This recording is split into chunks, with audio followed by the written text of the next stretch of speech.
So up first, we have writer and director Phil Johnston. Up next, please welcome director Rich Moore. She voices our beloved Vanellope von Schweetz. Please welcome Sarah Silverman. He plays our not-so-bad guy. Please welcome the voice of Wreck-It Ralph, John C. Reilly. She plays the head algorithm of BuzzTube. Please welcome the voice of Yes, Taraji P. Henson. Up next, we have our resident fixer. He plays the voice of Fix-It Felix. Please welcome Jack McBrayer. She co-wrote Ralph Breaks the Internet and voices Snow White. Please welcome Pam Ribbon. Up next, he is a producer for Ralph Breaks the Internet. Please welcome Clark Spencer.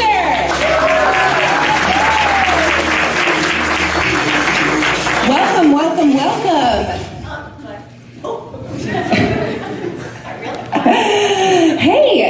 Hey guys. Annie. And ladies. Hey everyone. Hello, how are you? Hey. So I'm going to start with some questions before we open it up to the audience. And my first question was for the filmmakers.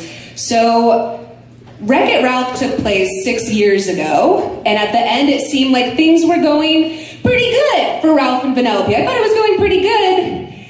Why did you feel that you needed to revisit them? I thought it was going good too. We did. Until we looked at the very last line of the first movie, where Ralph says, after going friendless for the whole movie and then finally making a friend, he's back home and says, if that little kid likes me, how bad can I be? And it seemed at the time, it's so sweet. It's a wonderful sentiment. But then as we continued to kind of pick at it, we said, well, that's really, really dysfunctional. You know, that this guy is defining himself by what his best friend thinks, you know, and it's a great best friend, but what if she were not to like him someday? What would that lead to?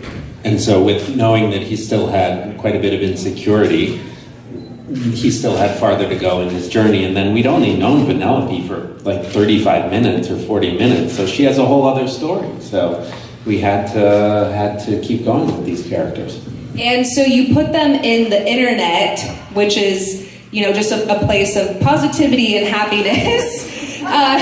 Perfect place for a character who's insecure about himself. Yeah. So how did you, I guess, visualize what the internet was going to look like? The simplest comp is, I mean, after several horrible ideas that didn't really make sense, we finally landed on something where we thought of it like an old city like Rome or Istanbul, where the ancient city is buried deep beneath, and then they build a new version on top of that and a new version on top of that and like that. And that's kind of actually what the internet is. You know, you go down to the guts of it and you find cat memes. Yeah, AOL, dial-up, all dogs that stuff. jumping on trampolines. The dogs on trampolines. But that's how we envisioned it, like a city that is multi-layered with, you know, the newest, biggest websites are up on top, and then the old, forgotten stuff is down at the bottom. Pam, I had a question for you, because you got to voice Snow White, who's like the OG Disney princess. Yes. And so can you tell us a little bit about your favorite moments from the princess scene and how that kind of changes with Vanellope being added to that? Well, it was amazing to be able to work with all the original voice actresses to come back and add everything that they bring to the characters. And, you know, what a dream come true to have Vanellope von Schweetz now officially part of the canon, which was the whole point the whole time, like the hoodie princess reigns supreme. Oh my gosh, it was so beautiful getting to have like the princesses that my mom grew up with, the princesses that I grew up with, and now the princesses that my niece is growing up with, like all under one roof. Speaking of a ton of ladies, Jack, so that was the perfect transition. So Fix-It Felix is now a married man. He's married, but him and Calhoun took in like 15 preteen racers when Sugar Rush was unplugged. I mean, what is going on? We bit off way more than we could chew. And just due to the circumstances, Calhoun and Felix do bring in all of the kids from the racing game. And after a few years of marriage, they've experienced some tension and perhaps some stagnation. So now they're thrust into these new circumstances that really force them to not only evaluate how they feel about each other, but what their preconception of what parenthood could be is reality. Instead of getting a dog, they got 15 preteens. Yeah. Smart. Just the same. So much poop. True, a lot of bathroom time. Taraji, we got to have Yes, and she's now joining us in this cast. She's such a vibrant, beautiful character. I'm really excited to see everyone's cosplay at the cons of her. So can you talk a little bit about what it was like getting to play that character and how she interacts with Ralph and Vanellope? First of all, voicing a character in a Disney animated film, check. Thank you. I just thought she was incredible. I mean, when Rich and Phil brought her to me and explained her, I was like, this is a no-brainer. I mean, she's a go-getter. She's the head of a company. She's no nonsense. She has heart. My favorite scene is when Ralph finds himself in the comment section, in the comment room, and she comes in and she tells them that it's not you, it's them, they're mean, they're hurt, so they're hurting you. It grounded the film for me, and it grounded the character for me, made her multi-dimensional, and I just was like, and then getting to voice with amazing actors. I mean, it was just a no-brainer for me. Yeah, I was going to say I related to that quite a bit being online, and something that I think that everyone needs to see as far as dealing with like toxicity online. John, I wanted to ask, because Ralph is a vintage arcade character, so what was that like for him to be thrust into the internet? Well, I'm a vintage human being. I wouldn't guess from the outfit. Yeah, I mean, the character, it was initially even conceived as a fish out of water kind of character. And that was a lot of what we played with in the first film was, how does Ralph behave, or how does any video game character behave in a game that's not his own? And then the internet is this, literally infinite landscape. So, I don't know, there's a lot of really fun metaphors that we're also playing with in the film. And this idea that the arcade is like the childhood kind of arena of their friendship, and the internet represents this sort of larger world beyond as they grow and mature.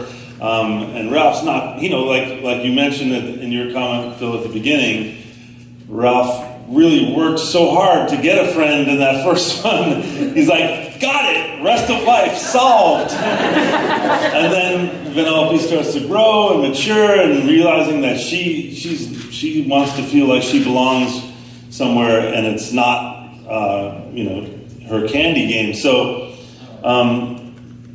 I think a lot of kids and adults are finding a lot of stuff in the film that they can really relate to in terms of the way relationships evolve, So I think there's something here for a lot of people, and certainly a lot of jokes that operate on a lot of I did want to go ahead and open it up for press now to ask questions.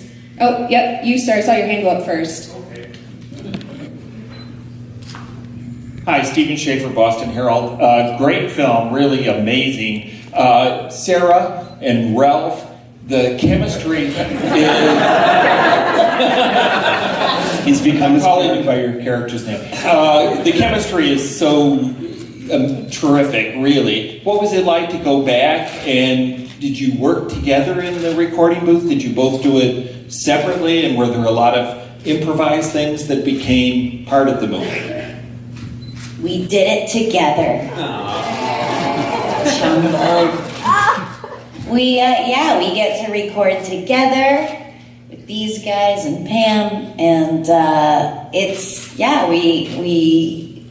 we get to improvise. They give us a lot of freedom. We collaborate a lot, and the script itself is so fantastic, and It's really fun. I think they always book about maybe an extra hour of time that they need because we get real chatty. And there is definitely an album, like a very rated R comedy album, somewhere in the audio footage of recording. At least an hour of chit-chat, body humor, then focusing on the pages, then changing the pages.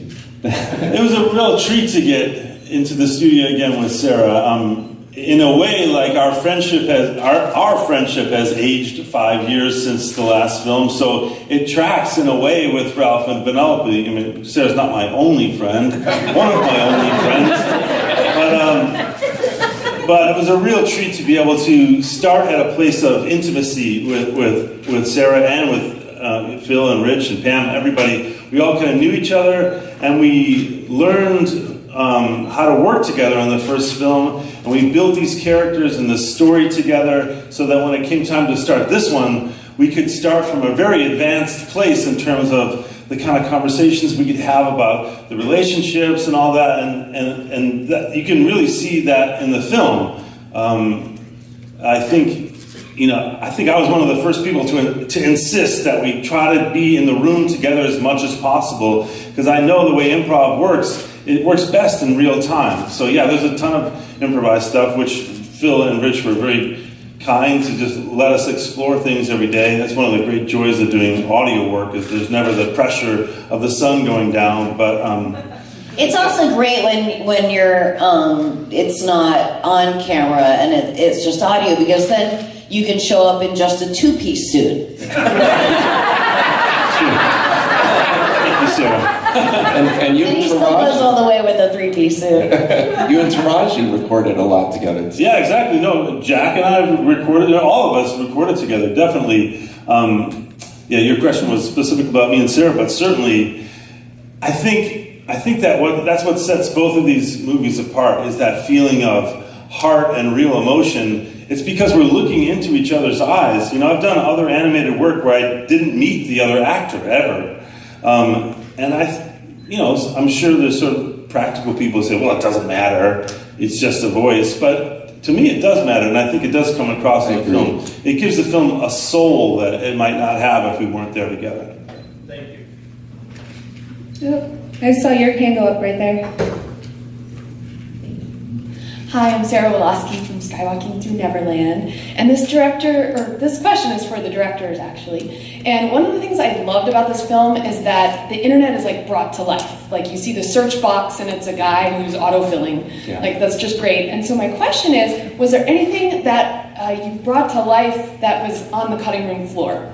Like something about the internet that was just a great idea that you just couldn't bring to the movie? One thing I remember, there was a big antivirus component and this sort of brutalist architecture behind this antivirus facility called Internet, and they had this woman running it based after my mother named Bev, built to eradicate viruses. And she was this really kindly Midwestern woman, but then had this nasty, like, fascistic kind of streak to her. My mother's lovely. I don't know why we did that to my mom. What are you saying about your mom? I love her. I'm sorry. Do you? I do. But that was a storyline where we had that as a force of antagonism, and then ended up settling on, Ralph's own insecurity being more the antagonist in the film. That was one piece. Oh, let me get some in the back. You, sir, with the glasses. Yeah. Oh, I guess that's a lot of people. Yeah, you with the hat. Yes. How you doing? With Honey Fandango. My question is: so throughout time, storytelling, the best storytelling, has usually had some component of social commentary, and that is something that Ralph Breaks the Internet does not shy away from. And I'm curious as to how you decide which social issues to feature, and then do they impact the story or vice versa? Well, I went into the I'm sure everyone has something to say about this, but I jumped in first. So. I went in and met with the animators a couple times to talk about the way Ralph moved, and also just to check in with them and establish a relationship with them so that I could feel like I was working in concert with them. And I remember this one really moving conversation I had with them where I realized, you know, the internet is this central issue of our time. Our relationship to this technology, its power and its effect on us, we don't even quite understand yet. It's as powerful as like a nuclear bomb, but it uses other means. So it was really exciting in the context of an entertaining Disney film to be able to talk about some of these issues in a really real way. You know, its effect on people. Why do we crave the anonymous acceptance of people we don't know? You know, all of this stuff. You know, the way we're bombarded with commerce on the internet. So we made this fun, entertaining story, but I think, I mean, certainly you must have asked this question for this reason, that you come away from the film thinking about some of the most important issues of our time. Yeah. Anyone else? What do you say? You killed it. Yes, you right there. So the movie plays around with the word insecurity, from the internet and the security of the games to Ralph's own personal insecurities. So I want to know, what are your insecurities? Wow, so the third therapy session.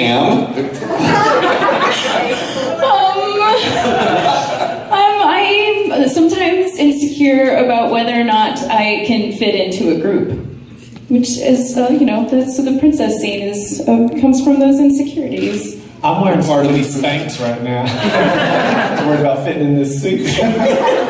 You look amazing. Very well. Want to know? I'm insecure about my knees right now. Because I had a moment where I was sitting like this, and I was like, so let me have this picture. That's how knees work. And I yanked my knees up immediately. So in this moment, my knees. I've worked really hard not to let my insecurities slow me down. You know, I think that's one of the important things that every person in their life has to do, is learn not to judge yourself and be kind to yourself inside of your own thoughts. But I do think I'm insecure about, probably because my mom said it to me almost every time I left the house. She would say, "Don't wear out your welcome." "Where are you going?" "Oh, I'll go over there." "Don't wear out your welcome." You know, because I spent most of my day just wandering around the neighborhood, going to different relatives' houses. Wait, what did your parents call you? That you found out? Well, no, I don't want to say that to the press. It wasn't a nickname that stuck anyway. Pesty. Pesty. I turned it into a very lucrative career. Insecure about? You know, it moves around, like grappling with being the age I am. You know, I've never been this age, and it's the oldest I've ever been. But then I go, well, it's the youngest I'll ever be. That's what I think too. And then, like, how I'm supposed to be, and then I go, however I am. You know, I talk conversations with myself, or I'll go see the cellulite on my thighs. I go, oh, and then I go, I'm strong and my body works. I love these thighs. These thighs help me stand and walk and move. So whenever I pass, like, I live in an apartment building and there's a mirror by the elevators, and when I pass it, I make myself go like this.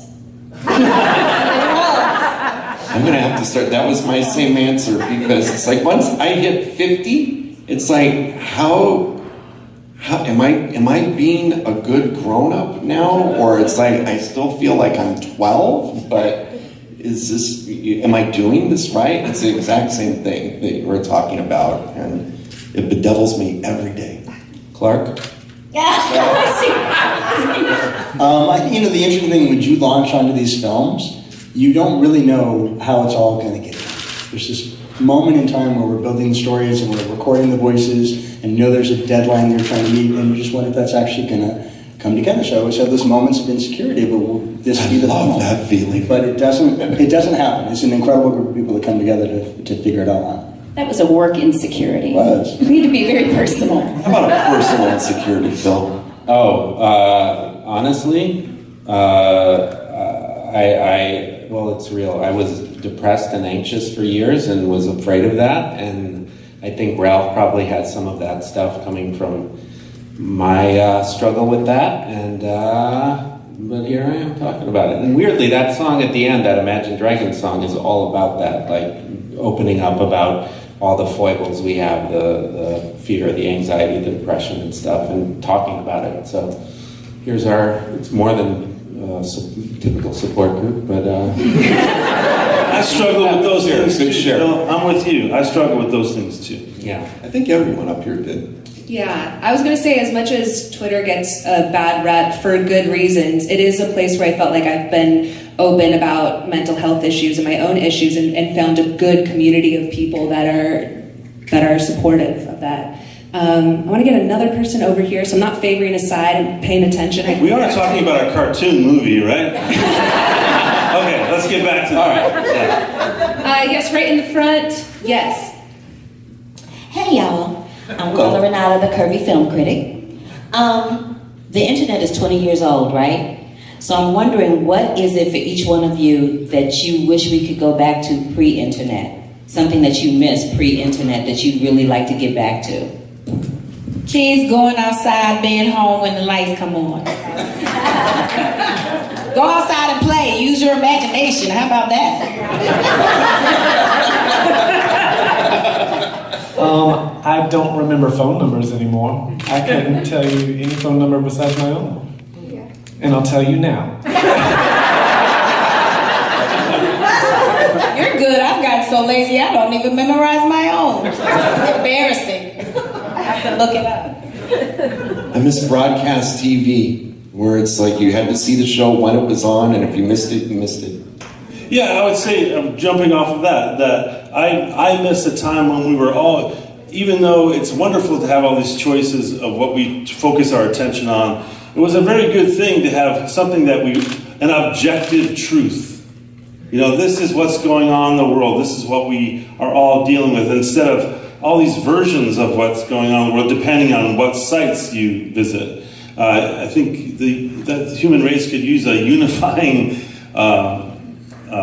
way to communicate again like that. And I know this was terrible. I think it worked out. I can't remember, but we all came together like baby Jessica was in a well. It did work out. It did. Everybody tuned in. Everybody was concerned. She was everybody's kid, you know. Yeah. I feel like quite a few kids fell into wells. Nobody falls into wells anymore. There was a minute when this story was about Vanellope falling in a well. I remember that draft. Yeah, it was a good one. It was poorly received.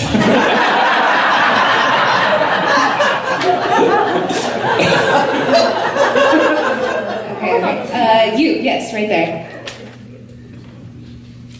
Hi, Vanessa from brightbubbly.com. My question is for Sarah. Every girl's dream, or little girl's dream, is to have their own Disney princess song. What was it like to finally get your own Disney princess song? It was a dream come true. I couldn't believe it when you guys told me I was gonna have a song. We had already been recording for a while, and I couldn't believe it. And you know, music was written by Alan Menken, and I got to meet him and work with him and rehearse with him. And he played Somewhere That's Green for me to sing from my favorite. He wrote Little Shop of Horrors, my favorite, you know, and of course is like this Disney icon of iconic songs. But yeah, it was incredible. And then we recorded with a whole orchestra, you know, like you see in old-timey movies. It was crazy. It was really a thrill of a lifetime. Yeah. La la, me. It was I didn't know you couldn't sing. Too late to give Yes a song? No.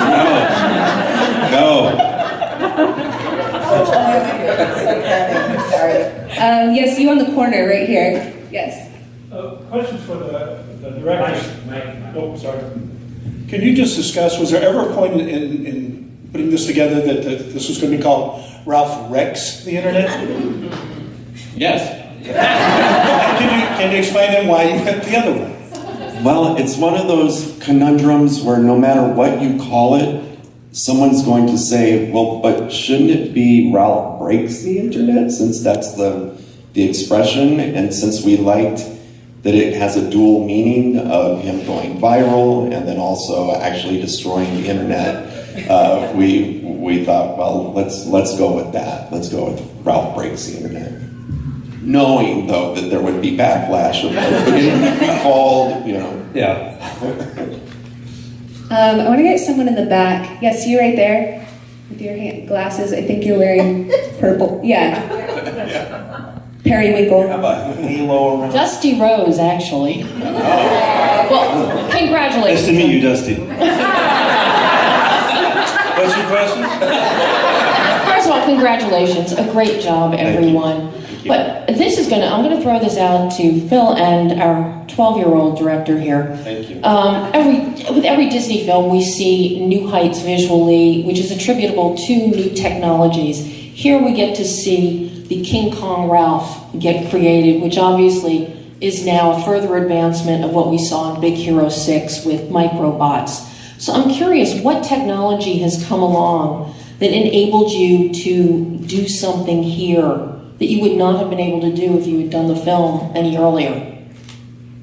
Clark, do you want to answer that? I mean, he's more articulate with these things.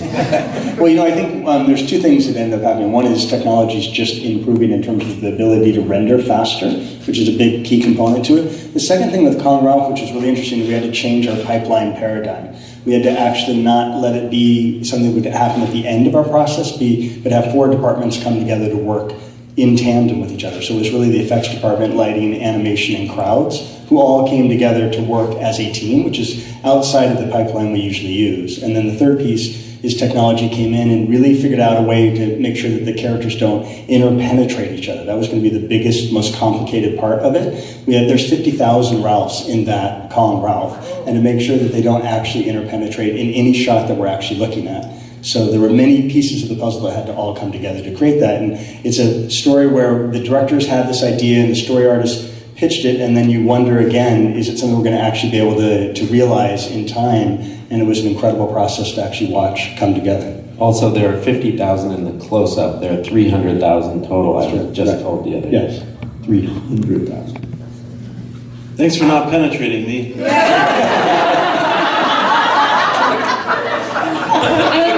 we had not to. It was tempting. You right here up in the front. So this movie just touched on so many themes: cyberbullying, self-confidence, all of that stuff. And I just can only think what kids are taking away from this. So anyone can answer the question, but what do you think kids are going to take away from this movie? Well, one of the things I hope they think about is when you have to start a new school or your friendships change and you move into a new place, that fear that you have that everything will be different and you'll never know those friends again, that we really thought about that shift in life, because it keeps happening no matter how old you get. You move into a new place and you meet new friends, and you don't have to lose your old ones. I hope I'm on many things. First of all, I hope kids are entertained and feel like this story relates to them and that they recognize some of their own friendships in these characters. But I do hope, like when you do something unhealthy or something that makes you unhappy, and you just do it in a kind of mindless way, you get caught in these patterns of behavior that doesn't, and then at some point, if you make a move towards being more healthy, you say, why am I doing that? Why am I doing that? And I think this idea of chasing after anonymous love, these hearts, like in our movie, these hearts, are this idea that kids are reaching out for acceptance from people they don't know, and how that's ultimately kind of an empty feeling. I hope that kids come away with that aha moment that I just described, which is like, why do I do that? Why do I want to do that? Because that's the first step to really understanding a situation like that, is asking yourself personally, well, why am I doing that? And maybe I can do something differently once you have that realization. I always liked it when I was a kid, films that made me realize I'm not the only one that does these kinds of things or feels this way.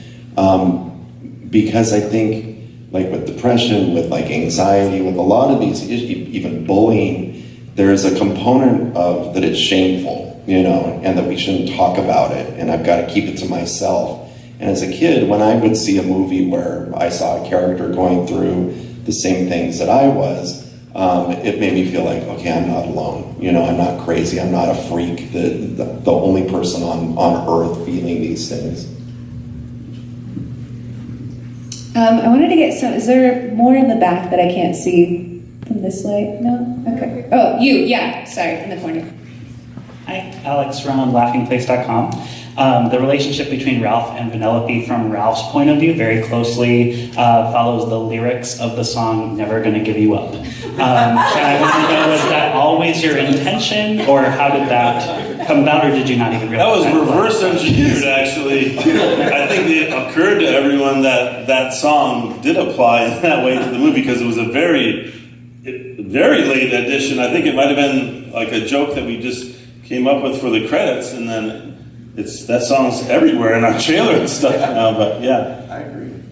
Yeah, I mean, the idea of something called a rec roll was one of the first dumb ideas we had, but we didn't ever actually then figure out how to use it or where to put it, and then John was pretty upset that Sarah got to sing a song and he didn't, so I think we had to... No, it's not true at all, but you can't have John in a movie not singing, so we had... He has the voice of an angel. Oh, him sing American roots music. Anybody got a guitar? Yes, you, ma'am, all the way in the back in the center. Yes. Hi, I'm Alexandra August from Comic Book Resources, and a question for the directors. Why was there no Facebook represented in the internet? Not that that was unwelcome. You're still on Facebook? Sorry, cheap shot. Is it still around? Cheap shot. Sure. I'm They drive past it. You see it in the background. Yeah, I think we used to have a scene that took place there, but since it wasn't like part of the story, it didn't really fit with the story anymore. It's buried in one of those layers that Phil described, right on top of MySpace.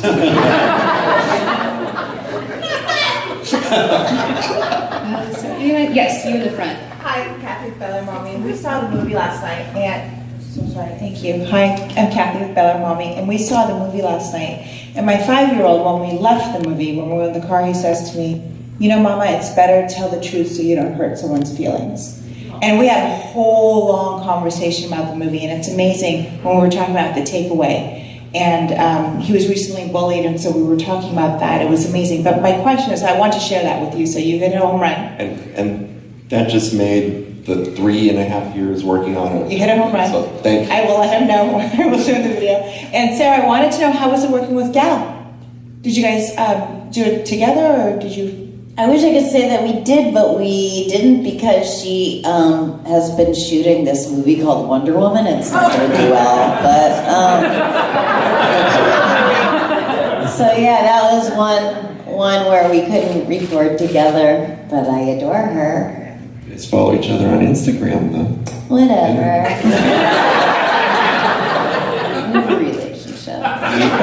We went to London, Rich and I, 3 or 4 times while she is shooting that aforementioned film there over the last year or so. We went a number of times and worked with her. So it was the one exception where the actors weren't together, but man, you couldn't meet a nicer, humbler woman. She's really cool. You in the back on the side. Yep. Sorry, should I get, you have like a strap going across. I'm gonna get really specific. With the side bangs, side swept, yes. That's me. What are your insecurities? Well, I got them too, so. Pretty much. It's me from Harvey Newswire. I have a question to Sarah. Could you talk about more about your relationship with internet? Because it's many people kind of like too much get into the getting up the overnight and kind of like researching on eBay or Instagram or Twitter. Could you talk about your own experience to relationship with internet? Oh, Smartphone, talk about my own experience with the internet. Yes. Do you want to know what my search words are? It's funny, years ago, I have a group of friends that would play poker together, and one of them was like, you've got to check out this thing, Twitter. I'm going to take a picture of us and post it on Twitter, and people will comment on it. And I go, oh, jeez, you with this latest technologies, and I made fun of him, and then one day I was listening to the radio and they said, follow us on Twitter, and I wanted to hear more about that story, and so you have to log on, and then that was it. Gateway drug. It is a gateway drug. Well, for a comedian, it's a great place to try out jokes, or like places where you just have a funny thought and you want to put it out there or whatever, but then it became the place where I take in my news, and now I wantonly look back on the times when I was funny on it. But yeah, it's something like, I think the internet, because it was new for us, kids, it's all they know, and they probably, I wonder in what ways that's good and bad, but we had to learn how to navigate it and how to protect, ourselves and what we can handle and what we can allot ourselves. It's like anything, there can be way too much of it. It's nice as a treat,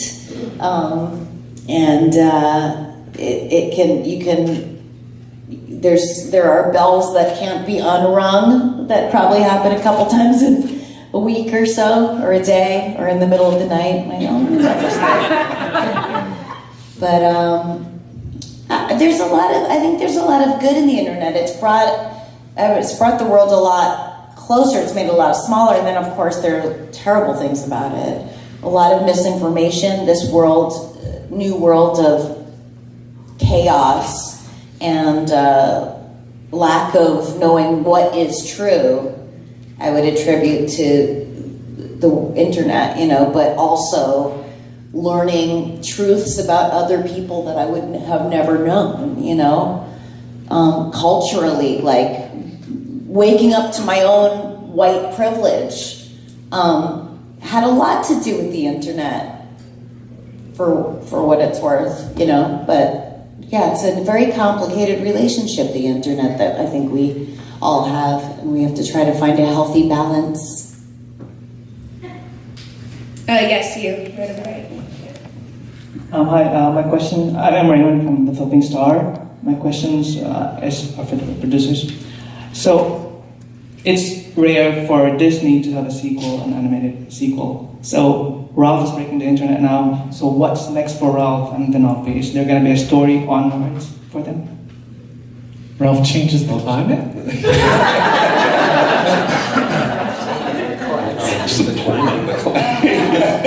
Good idea. Well, like the first one, we're at that point where we feel like, well, it's buttoned up nice and clean. There cannot possibly be another story after this one. And that's what we thought on the first one. So unless we start digging at this and find, that there's some sort of opportunity to be, mined, I think right now it feels as if, they're great companion pieces that kind of ends here. But the Iliad and the Odyssey. That's right. Yes, you right here.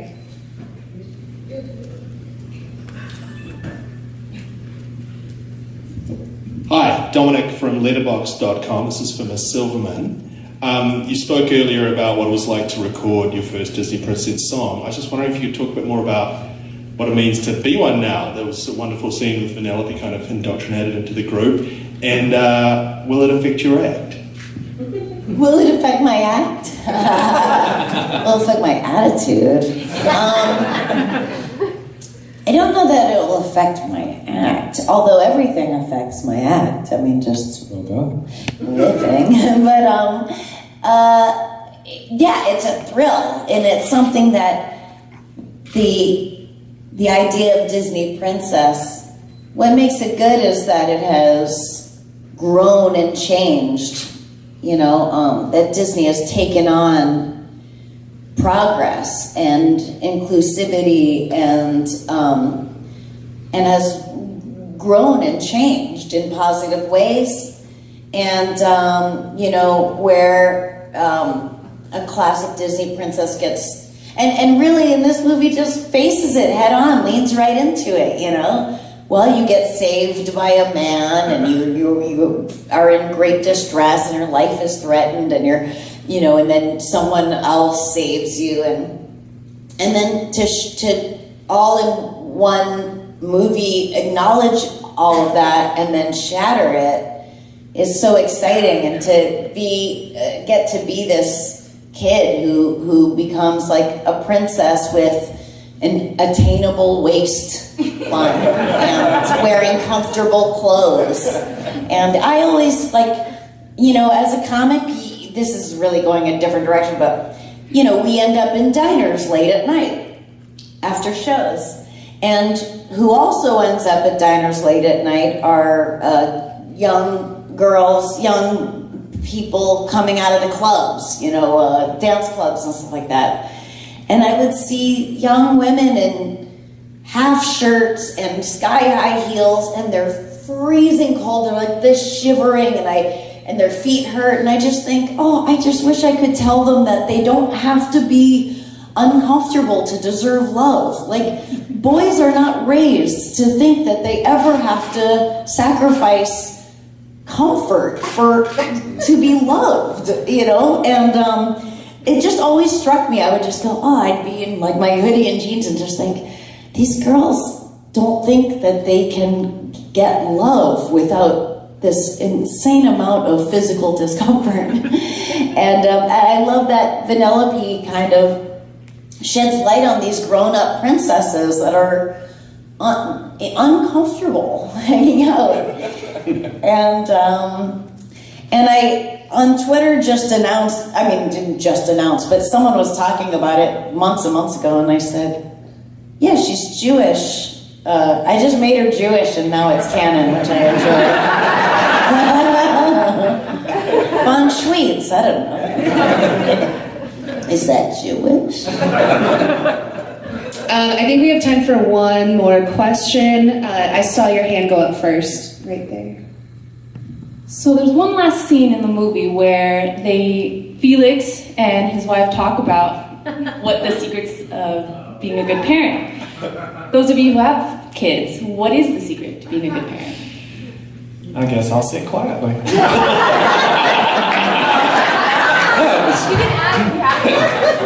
That was Jack's character. He said that.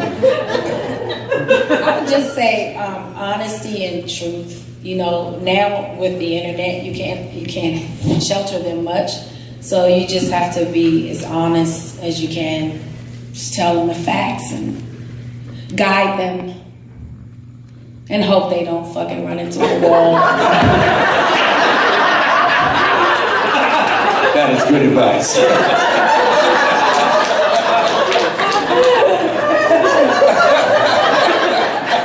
I think the secret, there's many secrets that you can only know through your own personal experience with a child, but I'd say the most important thing for me is seeing who the child is as opposed to who you want them to be or who you think they will become. But who are they? That includes what kind of school does this kid need to go to? Not what kind of school does our family go to? What kind of school does this kid need to go to? And if you have more than one kid, it's different for each one, So basically recognizing the humanity of that person, the distinct identity apart from you, and accepting it. I would say, kind of going off of that, it was always never talking down to my kids, always talking to them as human beings and not trying to aim them, towards things, but really kind of responding to what they wanted, very much like what John was saying. I won't top any of those. I was not a terribly exceptional kid, and I am not worried that my kids aren't geniuses and aren't It's what John's saying. Like, I'm not going to shove them into something that they don't want, and I don't care that they're not the best. That I love them and I will help them, and they're going to be fine, and I'll do my best to keep them safe and let them know that. And they have enough pressure in the world; they don't need it from me. So I think it's sort of all saying the same things, less Don't run into articulately. the wall. That's the best advice. Well, and Also, tell them don't wear out your welcome. my mom, very similarly, you're not the most special one in any room. So, no, it worked out. Look what room I'm in.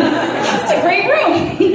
But I try to listen, which I think really comes into that too, so that you find out what kind of kid they are. You listen to the kid that they're telling you they are, and listen, because sometimes the first thing they're saying to you isn't the thing they really mean. There's something in there that they're struggling with because they're new at saying it.